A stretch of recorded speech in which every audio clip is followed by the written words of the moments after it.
ಸ್ನೇಹಿತರೆ, ಸ್ವತಂತ್ರ ಸಂಗ್ರಾಮ ಅಂದ್ರೆ ಸಾಕು ನಮಗೆ ಕೆಚ್ಚೆದೆಯ ವೀರರು ನೆನಪಾಗ್ತಾರೆ.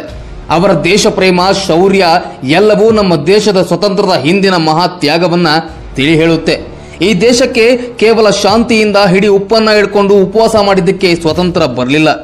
ಮಹಾನ್ ಕ್ರಾಂತಿಕಾರಿಗಳು ಪರಕೀಯರ ಪಿರಂಗಿ ಗುಂಡುಗಳಿಗೆ ಎದೆಯೊಡ್ಡಿ ಹರಿಸಿದ ರಕ್ತದ ಹನಿಗಳಿಂದ, ಬಲಿದಾನದಿಂದ ಈ ದೇಶಕ್ಕೆ ಸ್ವತಂತ್ರ ಬಂದಿದ್ದು. ಬ್ರಿಟಿಷರ ದಬ್ಬಾಳಿಕೆ ಹಾಗೂ ಆಡಳಿತದ ವಿರುದ್ಧ ಗರ್ಜಿಸಿ ಸ್ವಾತಂತ್ರ್ಯ ಪ್ರಿಯ ಭಾರತೀಯರು ಕೆಚ್ಚೆದೆಯಿಂದ ಮಾಡಿದ ಹೋರಾಟವೇ ಸ್ವಾತಂತ್ರ್ಯ ಸಂಗ್ರಾಮ.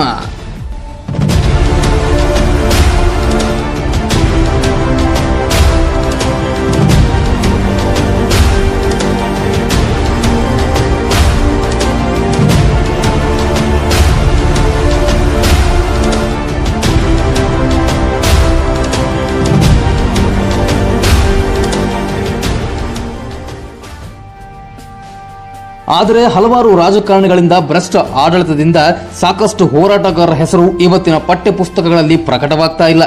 ಅದೆಷ್ಟೋ ಜನರಿಗೆ ಅದೆಷ್ಟೋ ವೀರರ ಹೆಸರೇ ಗೊತ್ತಿಲ್ಲ. ಹೊನ್ನು ಹೆಣ್ಣು ಮಣ್ಣಿಗಾಗಿ ಮತಾಂಧರನ್ನ ಪಟ್ಟಕ್ಕೇರಿಸಿ ನಮ್ಮ ದೇಶವನ್ನ ಹೀಯಾಳಿಸೋ ಜನರೇ ಇವತ್ತು ಹಲವಾರು ಹೋರಾಟಗಾರರ ಹೆಸರನ್ನ ಮುಚ್ಚಾಕಿರೋದು. ಆ ಹೋರಾಟಗಾರರನ್ನ ಹೆಸರನ್ನ ತಿಳಿದುಕೊಳ್ಳೋ ಮುನ್ನ ನೀವಿನ್ನು ನಮ್ಮ ವೇದ ಸಂಸ್ಕೃತಿ ಚಾನಲ್ಗೆ ಸಬ್ಸ್ಕ್ರೈಬ್ ಆಗಿಲ್ಲ ಅಂದ್ರೆ ಈ ಕೂಡಲೇ ಸಬ್ಸ್ಕ್ರೈಬ್ ಆಗಿ, ಹೊಸ ವಿಡಿಯೋಗಳ ನೋಟಿಫಿಕೇಶನ್ಗಾಗಿ ಬೆಲ್ ಐಕಾನ್ ಕ್ಲಿಕ್ ಮಾಡಿ. ಸ್ನೇಹಿತರೆ, ಅದೆಲ್ಲಿಂದಾನು ಆರ್ಯರು ಬಂದ್ರು ಅಂತ ಸುಳ್ಳನ್ನ ಹೇಳಿ, ಅಲೆಕ್ಸಾಂಡರ್ ಭಾರತವನ್ನ ಅವನೇ ಸುಮ್ಮನೆ ಬಿಟ್ಟು ಹೋದ ಅಂತ ಹಸಿ ಸುಳ್ಳುಗಳನ್ನ ಹೇಳಿ, ವಾಸ್ಕೋಡಗಾಮ ಸಮುದ್ರ ಮಾರ್ಗವನ್ನ ಕಂಡು ಹಿಡಿದ ಅನ್ನೋ ಪಾಶ್ಚಾತ್ಯ ಹೊಗಲೀಕರಣ, ಅಕ್ಬರ್, ಟಿಪ್ಪು ಅಂತಹ ಮತಾಂಧ ಕ್ರೂರನನ್ನ ವೈಭವೀಕರಣ ಮಾಡೋ ಪುಸ್ತಕಗಳು ಎಲ್ಲವೂ ಹಣಕ್ಕಾಗಿ, ಅಧಿಕಾರಕ್ಕಾಗಿ. ಪಾಪ ಅದೆಷ್ಟೋ ವೀರರು ತಮ್ಮ ಪ್ರಾಣವನ್ನ ಈ ದೇಶಕ್ಕೋಸ್ಕರ ತ್ಯಾಗ ಮಾಡಿದ ಕಥೆಗಳು ಇರಲಿ, ಕನಿಷ್ಠ ಅವರ ಹೆಸರನ್ನ ಕೂಡ ಪ್ರಕಟಣೆ ಮಾಡಲಿಲ್ಲ ಇಲ್ಲಿವರೆಗೂ ಸರ್ಕಾರ. ಬ್ರಿಟಿಷರ ನಿದ್ದೆಯನ್ನ ಗೆಡಿಸಿದ ಮೊದಲದವರಲ್ಲಿ ಸೂರ್ಯಸೇನ. ಇವರು ಬಂಗಾಳದ ಸ್ವತಂತ್ರದಲ್ಲಿ ಕಿಡಿಯನ್ನ ಹೊತ್ತಿಸೋಕೆ ಮೂಲ ಕಾರಣ. ಬಂಗಾಳಿ ಭಾಷೆಯಲ್ಲಿ ಸ್ನಾತಕೋತ್ತರ ಪದವಿಯನ್ನ ಪಡೆದಿದ್ರು.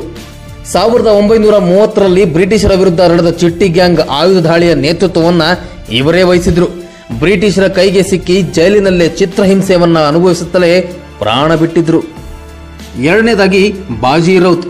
ಬ್ರಿಟಿಷರ ವಿರುದ್ಧ ಎದೆಯೊಡ್ಡಿ ಪ್ರಾಣ ಬಿಟ್ಟ ಅತಿ ಕಿರಿಯ ಸ್ವತಂತ್ರ ಹೋರಾಟಗಾರರ ಅಂದ್ರೆ ಬಾಜಿ ರೌತ್. ಈಗ ಒಡಿಶಾದಲ್ಲಿರುವ ಬ್ರಾಹ್ಮಣಿ ನದಿಯನ್ನ ದಾಟಿಸುವಂತೆ ಆವತ್ತು ಬ್ರಿಟಿಷರು ಆದೇಶಿಸಿದಾಗ ಅವರನ್ನ ನದಿ ದಾಟಿಸಲು ವಿರೋಧಿಸುತ್ತಾನೆ. ಇದರಿಂದ ಕೆರಳಿದ ಬ್ರಿಟಿಷರು ಬಾಲಕ ಎಂಬುದನ್ನ ನೋಡದೆ ಗುಂಡಿಟ್ಟು ಕೊಲ್ಲುತ್ತಾರೆ. ಆಗ ಆ ಬಾಲಕನಿಗೆ ಕೇವಲ 13 ವರ್ಷ ವಯಸ್ಸಾಗಿತ್ತು. ಮೂರನೇದಾಗಿ ತಿರುಪೂರ್ ಕುಮಾರನ್. ಸ್ವತಂತ್ರಕ್ಕಾಗಿ ದೇಶಬಂಧು ಯೂತ್ ಅಸೋಸಿಯೇಷನ್ ಅಂತ ಬ್ರಿಟಿಷರ ವಿರುದ್ಧ ಒಂದು ಸಂಘವನ್ನ ಸ್ಥಾಪಿಸಿದ್ದ.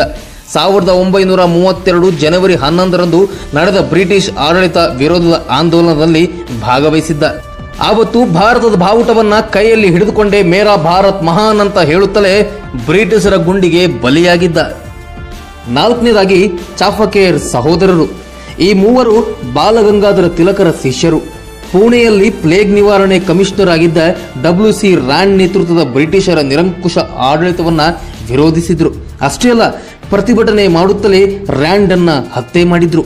ಇದೇ ಕಾರಣ ಈ ಮೂವರನ್ನ ಗಲ್ಲಿಗೇರಿಸಲಾಗಿತ್ತು. ಐದನೇದಾಗಿ ವಿಜೆ ಚಿದಂಬರಂ ಪಿಳ್ಳೈ.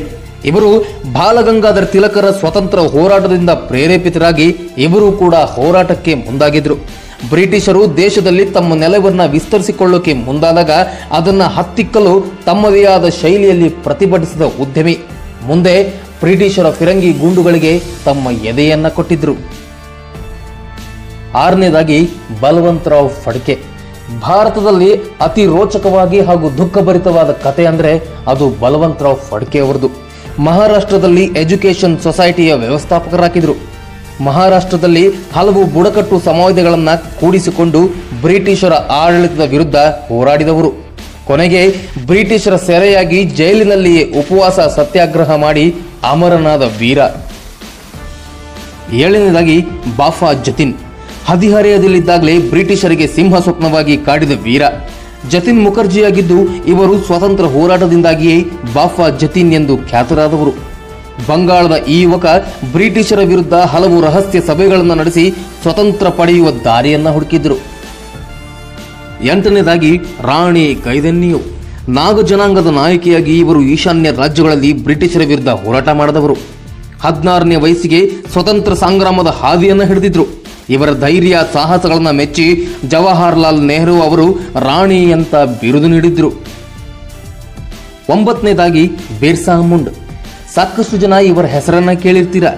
ಗಿರಿಜನರ ಹಕ್ಕುಗಳಿಗಾಗಿ ಬ್ರಿಟಿಷರ ವಿರುದ್ಧ ಹೋರಾಡಿದ ಅಮರವೀರ. ಬಿಲಿಯನೇರಿಯನ್ ಸಂಗ್ರಾಮದ ನೇತೃತ್ವವನ್ನು ವಹಿಸಿ ಸ್ವತಂತ್ರಕ್ಕಾಗಿ ಜನರಲ್ಲಿ ಚೈತನ್ಯ ಮೂಡಿಸಿದ ಮಹಾಚೇತನ. 10ನೇದಾಗಿ ಕನಕಲತಾ ಬಾರ್ಬಾ. ಇವರನ್ನ ಬೀರ್ಬಲ್ ಅಂತಲೂ ಕರೀತಾರೆ. ಅಸ್ಸಾಂನ AISF ನಾಯಕಿಯಾಗಿ ಹೋರಾಡಿದವರು.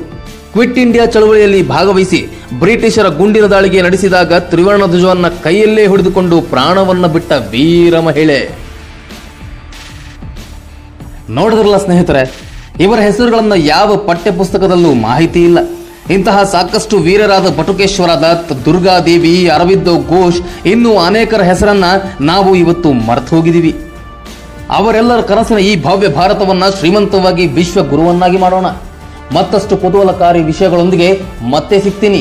ಅಲ್ಲಿಯವರೆಗೆ ಜೈ ಹಿಂದ್, ಜೈ ಕರ್ನಾಟಕ.